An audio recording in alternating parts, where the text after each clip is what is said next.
Welcome to Hood Champion Boxing Sports. In boxing, you find a way to win or you find a way to lose. But in finding a way to win, you take risks and end up finding a way to lose. But if you're smart like Andrade, just say, you know what? I've done well at 154 pounds. I've done well at 160 pounds. 168, obviously, was a little bit out of his league. But he's decided to return to 160 pounds. Now, the thing about it, some people are going to give him credit for being an outstanding fighter, amateur fighter. Other people are going to say, you know what, we got to discern between him as an amateur and him as a pro. We understand his accolades as an amateur, but that didn't necessarily carry over to his professional career. Now to that I got to say, hold your horses, let's not take it to the stupid. He's been pro almost 15 years. And early in his career, he did what he did in the amateurs. He dominated. The problem is when it came to getting big fights, now he did create some of his own misery, but the bottom line is the big fights that he really wanted, he wasn't able to get.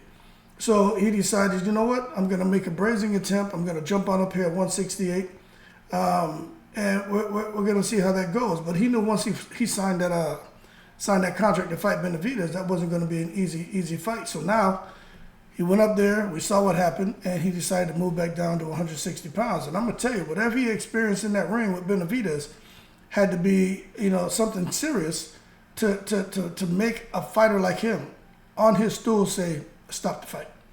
It had to be something serious, something brutal that he experienced. So with that decision now to come back down as a result of the 6-round stoppage at the hands of David Benavidez, it's like, okay, well, what does Demetrius Andrade do now? Well, what I will tell you is, when you take a look at this right here, let me move me out the way, and you take a look at what's out there at 160 pounds. If Demetrius Andrade can get down to 160 and be comfortable at 160, I think the sky's the limit for him. I really do.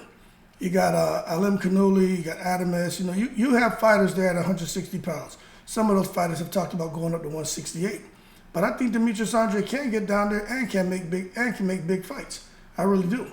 Let me see if I can pull this up for you and show you guys something, man. Because when you really think about Demetrius Andrade and what he brings to the table, I'm going to tell you, he looked very good, very, very good against David Benavidez. His combinations were sharp. Everything was looked like it was clicking for him. The problem is that it wasn't able to really hurt Benavidez the way I think he was hoping to. Let me do this too, so when I come back, y'all can see my big head, man. Now y'all seeing the on-screen magic. Okay, so let's do this like this. Let's bring my big head back in the picture. There we go, McNicholas.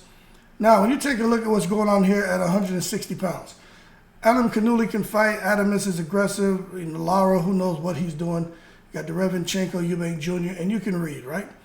But I think Demetrius Andrade does stand a very good chance to come down here at 160 pounds and can possibly unify the division.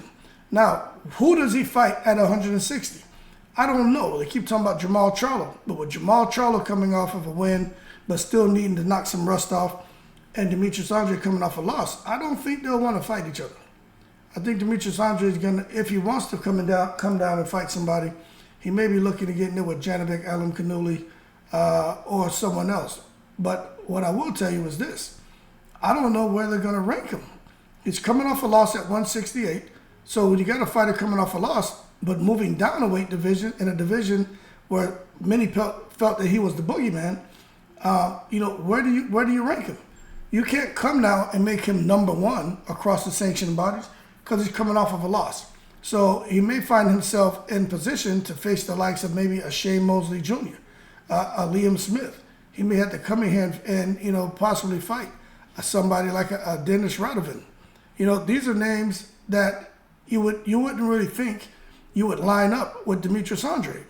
But the reality is for Demetrius Andrade is he may have to rebuild in a division that he didn't want to be at.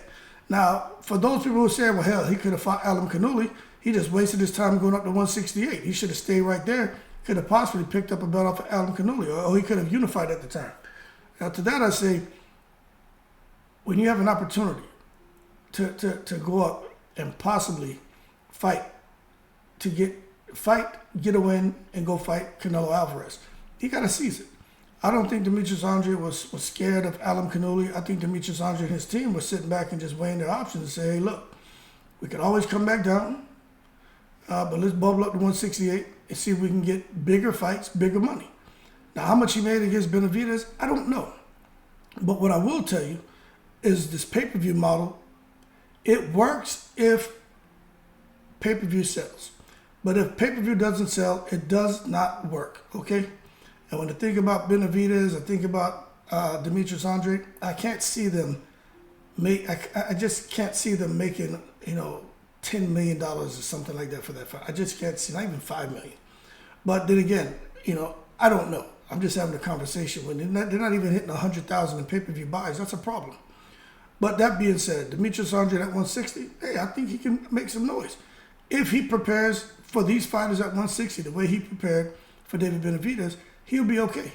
The problem is Benavidez, he's fast, he's powerful, he's strong, he has IQ, he's taller, he gets leverage on his shots, he can take a punch, and he applies constant pressure and cuts the ring off, and he's throwing punches at the same time. That's a lot to deal with. That is a lot to deal with. That being said, Demetrius Andrade to return at 160 pounds, and he has options. Seems like he still has a good relationship with Eddie Hearn. Who knows? He may make Andrade against Eubank Jr. Eubank Jr., he's not with Eddie Hearn. He may have to hook up with Frank Warren or somebody to try to get the Eubank Jr. fight.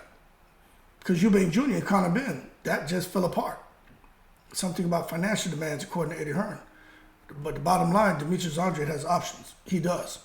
It's just the 160-pound division isn't all that exciting, to be honest with you. But there's fights there. He can make some money.